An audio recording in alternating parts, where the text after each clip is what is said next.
Hello बच्चों, welcome to Phoenix EDU। आज हम लोग नीट PABT के सॉल्यूशंस डिस्कस करेंगे। Let's begin the show. तो पहला क्वेश्चन है, कैपेसिटर्स 3 पैरेलल में दिए हुए हैं, ओके 3, 2 और x। तो बोल दिया है कि टोटल कॉम्बिनेशन का चार्ज 100 माइक्रोफैराड है, 100 माइक्रोफैराड है, ओके। तो आप देख सकते हो चार्ज होता है C इंटू वी, तो इसमें है 30, C इंटू 10 30, इसमें है 30, इसमें है 20, तो बचा हुआ 50 यहाँ पर होगा, ओके। तो बचा हुआ 50 चार्ज है, आपका चार्ज है, तो 50 चार्ज है तो कैपेसिटेंस C2 अननोन है, वोल्टेज 10 है, तो आप इजीली देख सकते हो इसका आंसर 5 आ जाएगा, है ना। नेक्स्ट क्वेश्चन देखो, बहुत ही इजी क्वेश्चन है ना। 3 और 3 पैरेलल में ऐड हो जाएंगे 6 और 3 सीरीज में, तो हो जाएगा 2। तो इसका आंसर हो जाएगा 2 microfarad, 2 easy. Next question, capacitor of capacitance C and V energy E are connected to another capacitance of 2C and 2V। Energy lost, energy lost के लिए आपको बढ़िया सी शॉर्ट ट्रिक दिखाता हूँ। एनर्जी लॉस्ट के फॉर्मूला होता है 1/2 C1 C2 by C1 plus C2 into V1 minus V2 whole square. So आपको V1 V2 क्या है, इनिशियली इसको किस किस बैटरी से कनेक्ट किया है, पहले वाले को V1 से, दूसरे को V2 से, और इनके सेम टर्मिनल्स कनेक्ट किया ऐसा मानते हैं। तो C1 C2 आप यहाँ पर सब्स्टिट्यूट करो, C1 दिया है C और C2 दिया है 2C, तो C into 2C by C plus 2C मतलब 3C नीचे, ओके। तो 2/3 आएगा, 2 कट जाएगा, 1/3 जैसा दिख रहा है यहाँ पर। और V1 माइनस V2 में आपको दिया हुआ है, तो energy is x/3।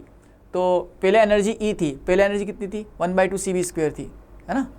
V has energy 1/2। अब कनेक्ट करने के बाद loss of energy is x/3, तो इनिशियल एनर्जी जो है वो हाफ CV² है, उसके कंपेरिजन में आपको बताना है। या 2/3 आ रहा है और इसको इसके साथ कंपेयर करो, आप एनर्जी लॉस्ट का फॉर्मूला लगाओ, तो दूसरे को 2V से कनेक्ट किया तो 2V माइनस V का स्क्वायर आएगा, तो 1/3 CV² टाइप आ रहा है, ओके। तो आपका आंसर 2 टाइम्स आ जाएगा, 2 टाइम्स आंसर आ जाएगा, ओके। तो एनर्जी लॉस्ट आपका ये जो एनर्जी है उससे डबल आ जाएगा, डबल आ जाएगा, मतलब x/3, 2/3 आ रहा है ना, ये पूरा टर्म क्या आ रहा है 2/3 आएगा, आप देख सकते हो, है ना। 1/2 into 2C/3C, 2C²/3C into V², okay. तो 2/3 दिख रहा है आपको, है ना। नीचे 3 तो ऑलरेडी उन्होंने दे रखा है, तो 2 टाइम्स आ जाएगा। नेक्स्ट क्वेश्चन, अब आपको पता है इलेक्ट्रिक फील्ड डायरेक्ट्रिक्स के साथ कैसे वेरी करती है। तो इलेक्ट्रिक फील्ड का फॉर्मूला होता है σ/ε0। अब ये वैक्यूम में होता है, मीडियम में रख दो तो K∈ लिख दो, तो इन्वर्स प्रोपोर्शन में है। तो जिसका K बड़ा होगा उसकी इलेक्ट्रिक फील्ड कांस्टेंट होगी लेकिन कम होगी, जिसका K कम होगा उसका इलेक्ट्रिक फील्ड ज़्यादा होगा। तो आप देख सकते हो K2 ज़्यादा है, 2 कम है, तो उसकी इलेक्ट्रिक फील्ड ज़्यादा होगी, 4 की कम होगी। तो ऐसा ऑप्शन मेरे ऑप्शन ए से मैच हो रहा है, ये ज़्यादा ये कम। नेक्स्ट क्वेश्चन में चलते हैं। Capacitor charge by battery and energy stored in the U, now it's remove and separated, distance double कर दिया। तो पहले एनर्जी U थी, अब देखो एनर्जी होती है Q²/2C।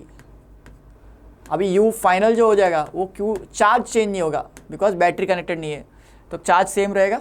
C को आपने ε0A/d होता है, उसको D को डबल कर दिया, 2D कर दिया, तो D ऊपर आता था, अब 2D हो गया, तो 2C' जो होगा वो इंटू 2 टाइम्स हो जाएगा, तो आपका एनर्जी डबल हो जाएगा, एनर्जी डबल हो जाएगा। डिस्टेंस आपने बढ़ा दिया, क्वेश्चन बोल रहा है कि प्लेट्स को दूर कर दिया, तो पोटेंशियल एनर्जी बढ़ जाए, एनर्जी स्टोर्ड बढ़ जाएगी बिकॉज चार्ज सेम है ना। बैटरी कनेक्टेड होता है आंसर अलग हो जाता है, okay. Next question, dimensions of capacitance, इसको आप इजीली सॉल्व कर सकते हो। आपको एक हिंट देता हूँ, RC इसका यूनिट होता है सेकेंड्स, बिकॉज इसको टाइम कांस्टेंट बोला जाता है। इसका यूनिट होता है T। रेजिस्टेंस को तो आप निकाल सकते हो V/I से, V का पता है आपको जूल पर कुलुम और I का पता है एम्पियर, तो कुलुम को लिख सकते हो एम्पियर सेकेंड, वो सब सब्स्टिट्यूट करोगे, इसको मैं लिखूंगा V/I। तो V का आपको पता है जूल पर कुलुम, जूल का आप सबको आता है mL²T-2, कुलुम का आता है ampere second, ampere in second, और नीचे एम्पियर। इसको सॉल्व करो इजीली, आपको ऑप्शन C दिख जाएगा। वेरी इजी क्वेश्चन है ना। 11th वालों के लिए टफ है, बट 12th वालों के लिए तो चुटकियों के सवाल है ना। Next question, capacitor of capacitance 50 nanofarad having a dielectric slab 2.5 30 micro and potential difference दिया हुआ है। एरिया ऑफ द प्लेट पूछा गया। C होता है ε0A/d, सी दे दिया आपको, प्रॉब्लम है कि एरिया नहीं दिया।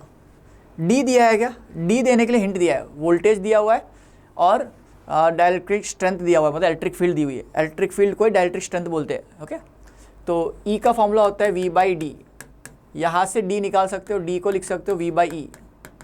तो यहाँ में फॉर्मूला में epsilon not a by D की जगह लिखूंगा वी बाई ई, तो ई ऊपर आ जाएगा। सी गिवन है, एप्सिलॉन नॉट पता होता है सबको, ई गिवन है, वी गिवन है, इसमें से एरिया निकालना है। सब्स्टिट्यूट करो, कैलकुलेशन आप करोगे, इसको मेरे को भरोसा है ना। तो इसका आंसर 6.7 आ जाएगा, 6.7 आ जाएगा। नेक्स्ट क्वेश्चन पे चलते हैं। Very easy question, again A B C D है, तो बी और सी कनेक्टेड है, आप देख सकते हो। तो इन दोनों का पोटेंशियल सेम मान लो, तो दोनों का पोटेंशियल में मान लेता हूँ बी है। ए और सी के बीच में पोटेंशियल डिफरेंस पूछा गया है, तो आप जिसके बीच में पूछा गया उसको दूर बनाइए, ए और सी को दूर दूर बना दो, बीच में नया पोटेंशियल जो चाहिए वो बी है। तो आप ए और बी के बीच में देख सकते हो एक प्लेट बन रही है, तो एक कैपेसिटर बना लो आप। बी और सी के बीच में एक दिख रहा है और सी और बी के बीच में दूसरी बात दिख रहा है, मतलब ये दोनों पैरेलल हो गए। तो डायग्राम कुछ ऐसे हो जाएगा, है ना। तो ये दोनों ऐड हो जाएंगे, इसके साथ सीरीज कनेक्शन कर लेंगे, 2c/3 आ जाएगा, 2c/3 टाइप आ जाएगा आंसर, है ना। अभी इसमें क्या पूछा गया, लेंथ और विड्थ, एरिया देने के लिए सब कुछ दे दिया आपको, है ना। The epsilon naught, the value of x is rounded off to nearest integer, तो नियरेस्ट इंटीजर पे लाना है आपको। तो एप्सिलॉन नॉट को एप्सिलॉन नॉट रखना है, डी को डी रखना है। एरिया में आपको लेंथ और विड्थ दिया, तो एरिया का वैल्यू पहले निकालो, काम का है 2 इंटू बी, दैट इज 3/2, तो 2 कट गया मेरा, एरिया 3 है, 3 सेंटीमीटर स्क्वायर है, दैट्स ओके। तो आपको नियरेस्ट इंटीजर, इसका इक्विवेलेंट जो सर्किट आएगा वो 2c/3 आएगा, because c plus c 2c into c by 2c plus c, तो 2c/3 आपको इक्विवेलेंट आएगा। उसमें epsilon naught a by d, तो 2 इंटू एप्सिलॉन नॉट ए कितना है 3/d, ऐसा कुछ आ जाएगा, है ना। तो आप देख सकते हो इसमें एरिया को कन्वर्ट करने की ज़रूरत तो नहीं है। तो आपका यहाँ पर डाइलेक्ट्रिक स्ट्रेंथ कुछ दिया है क्या, नहीं दिया है, डी सब दिया है। तो ये दोनों पैरेलल में 2c हो गया, 2c/3 टाइप आ गया 2d। तो आपको इसका इक्विवेलेंट निकालना है, the value of x is rounded off to nearest integer. Okay, तो 2 दिख रहा है आपको, एरिया को एरिया ही लिखा होगा, यहाँ पर एरिया मिसिंग होगा, तो एरिया को एरिया ही रख लेते हैं, तो 2 टाइम्स आएगा। तो मेरा आंसर 2 से मैच हो रहा है। ओके, एप्सिलॉन नॉट a/d को a/d रख दो, तो आंसर आपका मैच हो जाएगा। ओके, नेक्स्ट क्वेश्चन पे चलते हैं। 27 सिमिलर ड्रॉप्स है जिसका पोटेंशियल v है, तो v is equal to k small q by r, r कितना है, स्मॉल r है। अब इसके ज्वाइन कर दिया, छोटे छोटे ड्रॉप्स को ज्वाइन कर दिया, तो नया r जो हो जाएगा वो वॉल्यूम इक्वेट करने से आता है, तो n power 1/3 that is 27 power 1/3 small r। तो आप देख सकते हो 3 क्यूब होता है तो 3r हो जाएगा, नया r जो हो जाएगा 3 गुना हो जाएगा। ओके, तो नया potential, then potential energy of the bigger drop is, potential energy पूछा है तो k(q²/2r) टाइप होता है। ओके, एज पूछा गया dash times the initial energy. Initial energy कितनी थी, इनिशियल पोटेंशियल एनर्जी थी आपकी k(q²/2r)। ओके, इसको भी k small q square, q क्या है 27 इंटू स्मॉल q है, k is 27 into small q whole squared by 2 into r कितना है 3 इंटू स्मॉल r है। तो आप देख सकते हो 27 इंटू 27, आप देख सकते हो k(q²) बाई स्मॉल r को अलग कर दो, तो 27 इंटू 27/3 टाइप आ रहा है। ओके, तो 27 इंटू 9 आ जाएगा, तो आपका आंसर 243 मैच हो जाएगा, 243 मैच हो जाएगा। ओके, तो k(q²/r) को इनिशियल पोटेंशियल ये बोला, इनिशियल पोटेंशियल के कितने गुना है, 243 टाइम्स है। ओके, नेक्स्ट क्वेश्चन पे चलते हैं। तो ये कहीं इजी क्वेश्चन है, सीरीज पहला आइडेंटिफाई करना है। पहले तो आपको मैं बता दूं किसके बीच में ratio of capacity between P and R, तो P को और R को बैटरी मानना, मतलब यहाँ से एक बैटरी कनेक्ट है, तो ये 1 2 3 सीरीज में, ये दोनों सीरीज में और एक दूसरे के पैरेलल में, तो सीरीज में होता है c/3, मतलब P और R के बीच में यहाँ पर C/3 आ रहा है, इन दोनों की वजह से C/2 आ रहा है। तो RPR मतलब resistance of PR, capacitance of PR जो हो जाएगा वो हो जाएगा C/2 और C/3 का addition, C/2 plus C/3। Similarly second time जो बोला गया उस अलग कलर से कर रहा हूँ मैं, उस टाइम बोला है P और Q के बीच में, P तो रहा ही, Q कौन सा, ये वाला। तो 1 2 3 4 सीरीज में, तो C/4 है ना, CPQ में C/4 सीरीज में है और पैरेलल में C है, तो प्लस C। अब इन दोनों का रेशियो पूछा है, इन दोनों का रेशियो पूछा है, आप आराम से 2:3 पहुँच सकते हो इसके बाद, तो है ना। आपको पैरेलल सीरीज आइडेंटिफाई करना आना चाहिए बस। Very easy question again. Next question पे चलते हैं। Temperature of coefficient of resistance wire is this much and so temperature दिया है, कहानी दी है। तो 2 ओम होने के लिए कितना रेजिस्टेंस चाहिए, तो R is equal to R0 1 plus alpha T Celsius में ले लो। R0 is the resistance at 0 degrees. Okay, तो ये 300 पे है, मतलब टेम्परेचर 27 ले लेंगे डायरेक्टली। तो पहली बार 1 लिखो, R0 1 plus alpha into 27। Second time के लिए 2 लिखो, R0 1 plus alpha into T। ये जो टेम्परेचर आएगा आपको सेल्सियस में आएगा। इसका आंसर आने के बाद वापस 273 ऐड करना, आपको आंसर केल्विन में दिया हुआ है, केल्विन में पूछा गया है। तो आप इसको 2 इक्वेशन है, इसमें से अल्फा नोन है, R0 अननोन है। रेशियो लोगे तो भी काम चल जाएगा, R0 तो कट जाएगा, और अल्फा भी नोन है, आपको दिया हुआ है 0.00125 डिग्री सेल्सियस, वो आपका अल्फा है, कोफिशिएंट है ना। तो इसको सॉल्व करो, आपको ये आंसर आ जाएगा आराम से, है ना। कैलकुलेशन आप पे छोड़ रहा हूँ, ईजी क्वेश्चन है इसलिए। Next question, by decreasing the resistance the specific resistance of a conductor and A semiconductor is. तो कंडक्टर में क्या होता है, अगर टेम्परेचर घट रहा है तो रेजिस्टेंस घटेगा, एंड सेमीकंडक्टर उल्टा होगा। तो option C is the correct answer. Okay, by increasing the temperature, increasing बोला है तो ऑब्वियसली रेजिस्टेंस बढ़ेगा कंडक्टर का और सेमीकंडक्टर का घटेगा। ओके, नेक्स्ट क्वेश्चन, ईएमएफ दिया हुआ 15 volt having a negligible internal resistance. तो आई दिया हुआ है, तो आपको चार्ज पूछा गया है। तो बेटा आई होता है dq/dt, तो q हो जाएगा integration of dq integration of i dt। तो इंटीग्रेशन कर सकते हो इसको आप 1.2 t²/2 plus 3 into T. Limit आप 0 से 5 लगा दो, 5 सेकंड के लिए पूछा गया क्वेश्चन में, तो 0 से 5 लगा दो। तो आप इसको सब्स्टिट्यूट करो, answer 25/2 25 into 0.6 plus 15, 25 into 0.6 plus 15 add करो तो आपको इजीली 30 आता हुआ दिखेगा। ओके, नेक्स्ट क्वेश्चन देखो, बहुत ही इजी क्वेश्चन है। Potential difference between A and B. A यहाँ पर है, बी यहाँ पर है, तो यहाँ पोटेंशियल में 0 मान रहा हूँ, यहाँ 2 मान रहा हूँ। तो करंट कितना होगा बेटा, यहाँ पर इसमें 15 है, इसमें भी 15 ओम है, तो दोनों में करंट 2/15 होगा। इसमें कितना करंट जा रहा है, 2/15 जा रहा है। ठीक है, तो ए और बी के बीच में, मतलब वी ए कितना है, 2 minus 10 into 2/15 is V B, right.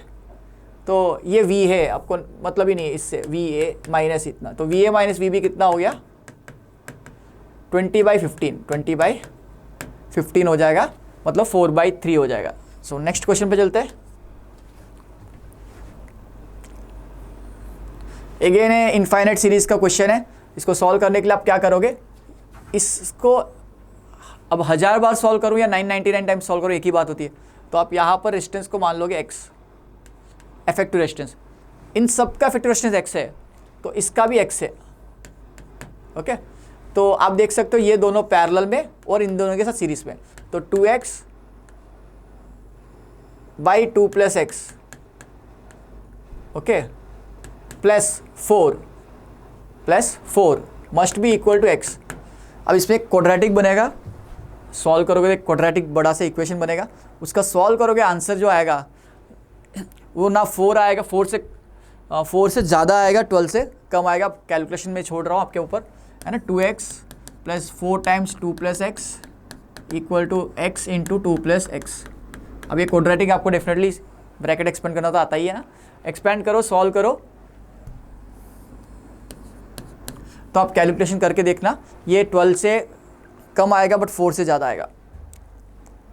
Option C is the correct answer. Next question में चलते हैं। क्वाड्रेटिक सॉल्व करना आना चाहिए सबको। 3 इक्वल रेजिस्टेंस आर गिवन, बहुत ही ईजी लॉजिक है। देखो यहाँ पोटेंशियल L है तो इसके ऊपर से जाओ कहीं ड्रॉप नहीं हो रहा है, यहाँ भी पोटेंशियल L है। यहाँ Z है तो यहाँ पर भी Z है, L और Z के बीच में दिख रहा है, ये भी L और Z के बीच में, ये भी L और Z के बीच में, मतलब तीनों पैरेलल है। तीनों पैरेलल तो R/3 हो जाएगा, 3 बार पैरेलल से R/3 आंसर हो जाएगा। Very easy question. Next question, ये भी स्टैंडर्ड सवाल है।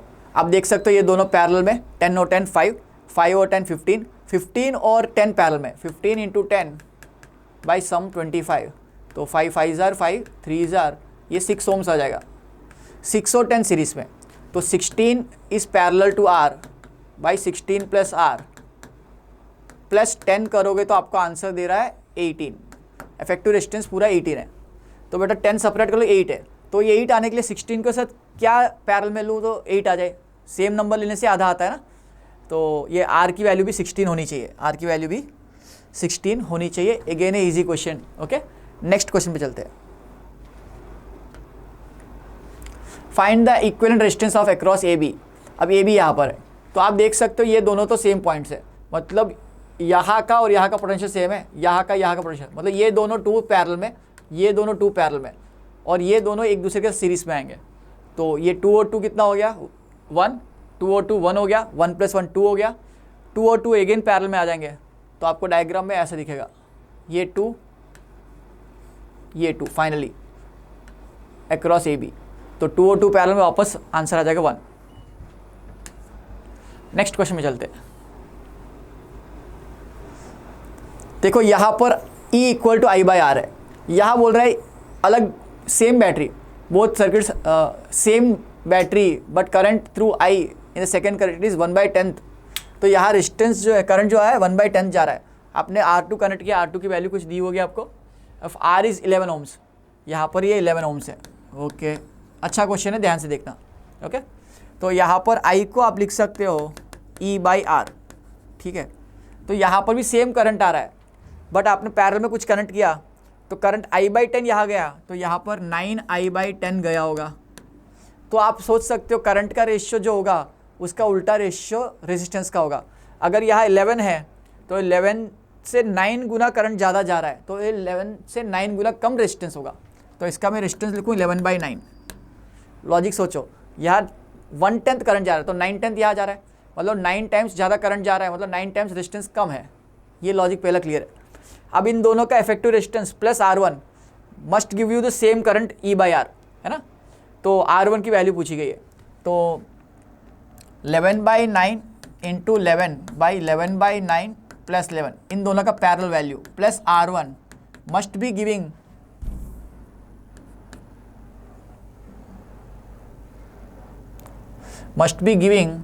Same current. सेम करंट दे रहा मतलब इफेक्टिव रेजिस्टेंस भी सेम है, बैटरी भी सेम है। तो रेजिस्टेंस कितना है इसका, इफेक्टिवली 11 है, इसका वैल्यू 11 है। तो आप यहाँ से ये देख सकते हो 9 × 11 + 11, ओके, 99 + 11 110 हो जाएगा। ऊपर 99 कट जाएगा, 11 × 11 आ जाएगा। मैं उसको इधर ले आऊँ तो R1 की वैल्यू 11 माइनस ये पूरा सॉल्व करो तो आपको 1.1 आ जाएगा, बिकॉज ऊपर 121 यहाँ 110 जैसा आ जाएगा, तो 1.1 जैसा आ जाएगा। तो 11 - 1.1 मेरा अप्रॉक्सीमेट आंसर 9.9 ओम्स आ जाएगा, 9.9 ओम्स आ जाएगा। नेक्स्ट क्वेश्चन पे चलते हैं। ओके, तो ये तो 10th क्लास वाला बच्चा भी देख के बताएगा। ओम्स लॉ V = I होता है, स्ट्रेट लाइन आता है। नेक्स्ट क्वेश्चन, 2 बल्ब दिए हुए, correct relation between the resistances. तो रेजिस्टेंस निकालने के लिए आप लिखोगे V²/P। As you can see V दोनों का सेम है, जिसका पावर ज़्यादा है उसका रेजिस्टेंस कम है, और जिसका पावर ज़्यादा है 100 का ज़्यादा है तो उसका रेजिस्टेंस कम है। बिल्कुल टाइम पास है ना। Next, material of fuse wire should have. Fuse wire की कैसी प्रॉपर्टीज होनी चाहिए, आपका इजीली मेल्ट होना चाहिए, मतलब मेल्टिंग पॉइंट कम होना चाहिए, और उसका स्पेसिफिक रेजिस्टेंस ज़्यादा होना चाहिए, मतलब उसकी हाई टेम्परेचर, मतलब करंट ज़्यादा ले पाए, है ना, स्पेसिफिक रेजिस्टेंस ज़्यादा होना चाहिए। नेक्स्ट क्वेश्चन, इसमें आप देख सकते हो होल्स 10 पावर 12 में है और इलेक्ट्रॉन्स 10 पावर 14 है, तो इलेक्ट्रॉन डोमिनेट करे तो एन टाइप हो जाएगा, next question, the valency of impurity item that has to be added to crystal to make N type. N type के लिए बेटा पेंटावैलेंट होता है, पी टाइप के लिए ट्राईवैलेंट इम्प्योरिटी ऐड करते हैं, ये तो आपने डेफिनेटली पढ़ा होगा। तो पेंटावैलेंट के लिए 5। Okay, next, in semiconductor material the mobility of electron and holes are so and so. तो हमको पता है इलेक्ट्रॉन्स को मूव कराना ईजी होता है, उनका मास कम होता है, होल्स का मास इफेक्टिवली ज़्यादा होता है, ऐसा मान सकते हो। तो mobility of electrons is easier और easy to move, so their mobility is higher compare to holes. Option 1। Next question पे चलते हैं। तो यहाँ पर y को आउटपुट 1 लाना है, यहाँ पर 1 आउटपुट लाना आपका टारगेट है। तो ट्रायल एंड एरर करना पड़ेगा। तो आप ट्रायल एंड एरर करो, a को 0 लिया, b को 1 लिया, 0 और 1 में 1 आएगा, 0 और 1 में 1 आएगा। c को 0 लिया तो 0 आ रहा है। एंड फंक्शन में दोनों 1 आए तभी आएगा, तो पहला ऑप्शन गलत है। ऑप्शन सी देखते, a को 1 लिया, b को 0 ले तो 1 आ गया, c को भी 1 लिया, c को भी 1 लिया, बढ़िया, 1 और 1 आ गया तो आंसर 1 आ गया। तो ऑप्शन ये वाला सही है, सी। नेक्स्ट क्वेश्चन,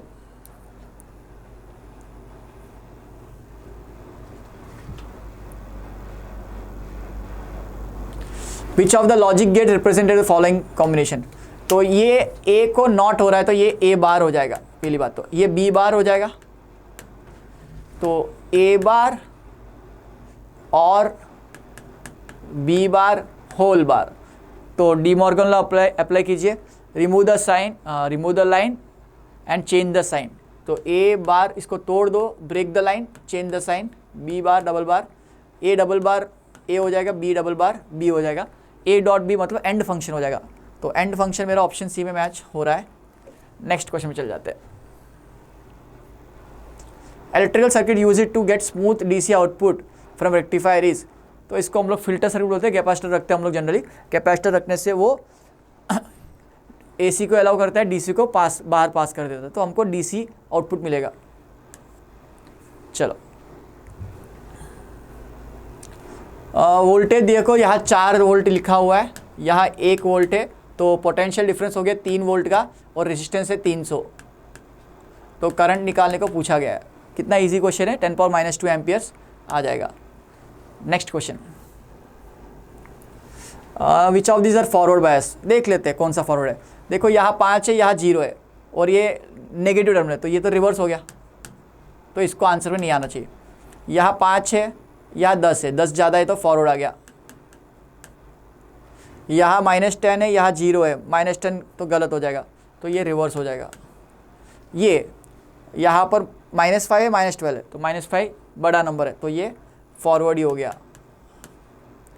यहाँ 0 है, यहाँ -10, तो ये भी फॉरवर्ड हो गया। तो 3 फॉरवर्ड आ रहा है ऑप्शन में, देखो 2, 4, 5 मैच हो रहा है। Next question, A potential barrier of 0.5 volt exist across P and junction. If the depletion layer is this much, then the intensity of electric field in this region is। तो V दे दिया आपको, D दे दिया, तो E की value होती है V/D, ख़त्म हो गया है ना। V दे दिया, D दे दिया, सब्स्टिट्यूट कर दो, आंसर आ जाएगा, है ना। ऑप्शन ए से मैच इजीली हो जाएगा। नेक्स्ट क्वेश्चन, इसमें ये फॉरवर्ड है, ये रिवर्स है, तो इसको तो गिनना ही नहीं है आपको, ठीक है। तो 30 + 20 50, 5/50 आंसर हो जाएगा। करंट हो जाएगा 5/50 मतलब 0.1 एम्पियर। इसमें 5/50 लिखा हुआ तो बढ़िया बात है, लाइट वही लिख लो, है ना। चलो, ratio of weight of a man in stationary lift. Stationary lift में क्या होता है, रियल वेट ही आता है mg, उसमें क्या सोचना है ना। And when it is moving downwards with uniform acceleration of a is 3:2। तो स्टेशनरी लिफ्ट में वेट इक्वल टू mg है। जब मूविंग डाउनवर्ड होती है तो आपका g - a होता है, m × g - a। इन दोनों का रेशियो है 3:2, इन दोनों का रेशियो है moving down with uniform acceleration 3:2। तो ये ज़्यादा है, ये कम है, सीधी बात है। इनका रेशियो W/W' आपको दिया हुआ है 3/2। तो आपको क्या पूछा है, वैल्यू ऑफ ए, सब्स्टिट्यूट कर लो, g/g - a = 3/2। अब तो क्या ही बचा है ना, क्रॉस मल्टीप्लाई तो कर ही लोगे, तो आपका आंसर g/3 दिख जाएगा। ओके, तो क्रॉस मल्टीप्लाई कर लेना, g/3 आपको आंसर दिख जाएगा। नेक्स्ट क्वेश्चन पे चलते हैं। यहाँ पर इंटरेस्टिंग क्वेश्चन है, मास m दिया हुआ है, इस डिस्क का मास m है, यहाँ रॉड m मास है, तो यहाँ रुका हुआ है, तो इसका टेंशन जो है वो mg के बराबर है, कैपिटल mg के बराबर है। तो टेंशन तो यहाँ पर भी लग रही होगी, तो ये भी कैपिटल mg है, और इसका खुद का वेट किधर एक्ट कर रहा है, इस तरफ स्मॉल mg एक्ट कर रहा है। तो इस व्हील का फ्री बॉडी डायग्राम देखो ऐसे है, यहाँ कैपिटल mg, यहाँ कैपिटल mg, यहाँ स्मॉल mg, तो ये दोनों सेम डायरेक्शन में ऐड हो जाएंगे और ये इसके परपेंडिकुलर। तो वेक्टर एडिशन आपको यूज़ करना है, तो mg plus m plus small m, mg का square plus m plus small m का स्क्वेयर इंटू जी स्क्वेयर, मतलब m प्लस m इंटू जी स्मॉल m इंटू जी होल स्क्वेयर, इसका अंडर रूट हो जाएगा, इसका अंडर रूट हो जाएगा। ओके, तो ऐसा ऑप्शन मेरे को डी में दिख रहा है। ओके, ये जी कॉमन है। ओके, जी स्क्वेयर आएगा तो जी बाहर आ जाएगा, है ना, जी स्क्वेयर आ जाएगा तो जी बाहर आ जाएगा, दोनों में जी स्क्वेयर आ रहा है इसलिए। ओके, नेक्स्ट क्वेश्चन पे चलते हैं। I hope the free body diagram is clear. ये दोनों सेम डायरेक्शन में ऐड हो जाएंगे, ये उसके परपेंडिकुलर है, तो वेक्टर एडिशन करना है, under root of a square plus b square. Again बिल्कुल टाइम पास। इम्पल्स क्या होता है बेटा, इम्पल्स होता है डेल्टा पी, मोमेंटम चेंज होता है फोर्स इंटू टाइम, तो एरिया अंडर करो, फोर्स इंटू टाइम मतलब एरिया अंडर करो। तो इसका एरिया, इसका एरिया, इसका एरिया, सबका एरिया, ट्राइंगल रेक्टेंगल तो है, आप निकाल ही सकते हो, है ना, निकाल के देखना इस ट्राइंगल का और इस ट्राइंगल का सेम आ रहा है ना, तो आप देख सकते हो option 3 and 4 is the correct answer. Next question पे चलते हैं। टेंशन दिया हुआ है 2 kg वेट है, 30 डिग्रीज पे रखा हुआ है, tension in the horizontal string is, तो अगेन देखो ये निकालना है आपको, तो इसको फोर्स बैलेंस करो, यहाँ 20 है न्यूटन, यहाँ फोर्स कितना है 20 है, 2g है। ओके, तो ये 30 डिग्री से यहाँ बना रहा है, तो यहाँ 30 बना रहा है, तो यहाँ 60 बना रहा है, तो ये t/2, t cos 60 होता है t/2। ओके, t/2 20 के बराबर, t की वैल्यू 4g है, तो यहाँ पर t sin 30, t cos 30 मतलब √3/2, तो t/2 की वैल्यू 20 है, 20 √3 आंसर आ जाएगा, 20 √3 या 2g √3। तो टेंशन की value in terms of kg weight बोला, तो g मतलब kg वेट में आंसर देखते हैं, तो यहाँ 2 है, तो ये t/2 की वैल्यू 2 के बराबर आई, और t/2 की वैल्यू 2/2 इंटू √3 t1 के बराबर है, t1 आपको t/2 मतलब 2 √3 इसका आंसर हो जाएगा। नेक्स्ट क्वेश्चन पे चलते हैं। Spirit suspend by thread of length l, minimum horizontal distance. देखो सर्कुलर मोशन करने के लिए बॉटम से मिनिमम वेलोसिटी देने से टॉप मोस्ट पॉइंट पहुंचने के लिए √5gl होती है, ये भी याद रखना है।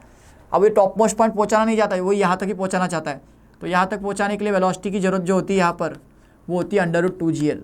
ये सारे कंडीशंस आपको पढ़ाए होंगे, एनर्जी कंजर्वेशन लगा सकते हो चाहे तो डिराइव करने के लिए, बट आपको याद रखना है √2gl यहाँ तक पहुँचने के लिए, यहाँ तक पहुँचने के लिए √5gl, है ना, स्ट्रिंग से कनेक्टेड हो तब, इस स्ट्रिंग से यहाँ पर मास आपका कनेक्टेड है, तो √2gl इसका राइट आंसर है, ऑप्शन डी। नेक्स्ट क्वेश्चन में चलते हैं। 60 kg weight is dragged on a horizontal force by rope so and so 2 meters, coefficient friction दिया हुआ है। Okay, angle of the rope with the surface is 60 degrees, तो आपने force कैसे लगाई, ऐसे टेढ़ी, ये 60 डिग्रीज पे लगाई, फोर्स को F मान लेते हैं। ओके, तो यहाँ पर F cos 60 मतलब F/2, F sin 60 मतलब F √3/2। वेट कितना दिया ऑब्जेक्ट का 60, तो 60g नीचे लग रहा है, नॉर्मल रिएक्शन ऊपर लग रहा है, तो पहली बात तो नॉर्मल रिएक्शन कम हो जाएगा, क्यों, नॉर्मल रिएक्शन हो जाएगा 60g माइनस F √3/2, तो इसका फ्रिक्शन लग रहा होगा पीछे, फ्रिक्शन लग रहा होगा म्यू इंटू एन, एन की वैल्यू ये यूज़ करनी है आपको। तो ड्राइविंग फोर्स है F/2, फ्रिक्शन फोर्स है म्यू इंटू एन, दोनों में F आ रहा है। आपको बोला गया है कि work done in joules then the angle of rope, if the question friction is this much, horizontal surface by 2 meters, displacement कितना दिया 2 मीटर, तो वर्क डन किससे पूछा है, work done by the pulling force. Okay, तो आप यहाँ से F की वैल्यू निकालनी पड़ेगी, पहले तो F वैल्यू निकालनी पड़ेगी। ओके, तो यहाँ पर F की वैल्यू निकालने के लिए आप क्या करोगे, F/2 minus mu into N जो फ्रिक्शन है, F/2 माइनस फ्रिक्शन फोर्स तो यहाँ आ जाएगा म्यू इंटू एन, ओके। तो एन की वैल्यू ये प्लग करोगे, ओके, इंटू डिस्प्लेसमेंट कितना है 2, this is the work done, net work done. इसको सब्स्टिट्यूट करने के लिए F की वैल्यू आपको rope of 2 meters, if the coefficient of friction is this much, the angle of a surface is this much, the work done is dash। तो work done की value आपके answer आ जाएगा, ये सारी चीज़ें सब्स्टिट्यूट करो। तो पहली बात तो यहाँ से F की वैल्यू निकालनी पड़ेगी, ओके। तो F की वैल्यू निकालने के लिए नेट फोर्स 0 है, स्लोली मूव कर रहा है सामान है इन्होंने, तो नेट फोर्स 0 करके पहले F की वैल्यू निकालते हैं। नेट फोर्स को 0 करके आपको कैपिटल F की वैल्यू निकालनी पड़ेगी। तो F/2 equal to mu into 60G minus F√3/2। Calculative सवाल है थोड़ा सा, इसमें म्यू की वैल्यू आपको दी है 0.5, तो इसमें से सिर्फ कैपिटल F अननोन है, पहले F निकालो। F निकालने के बाद work done is equal to F/2 that is the driving force into displacement 2। तो वर्क डन F के बराबर आ जाएगा, इसलिए F निकालना ही आपका टारगेट है। F निकालोगे तो आपका आंसर आ जाएगा 315 जूल आ जाएगा, okay. Next question, body of mass 6 kg under the action of S equal very T time, work done by the force in 2 seconds। Work done के लिए होता है चेंज इन काइनेटिक एनर्जी। तो velocity लिख लो, velocity होती है ds/dt, इसको differentiate करो तो 2t/4 मतलब t/2। तो टाइम 0 पे 0 कितने सेकंड्स में पूछा है, 2 सेकंड में। तो v 0 पे 0 है और v2 पे 1 है, v2 पे 1 है।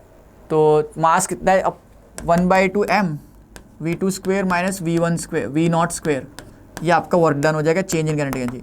1/2 मास कितना है 6 किलो, v2 कितना है 1 का स्क्वेयर 1 ही होता है, 0 का स्क्वेयर 0 ही होता है। तो मेरा आंसर 3 आ जाएगा, 6/2 दिख रहा है 3।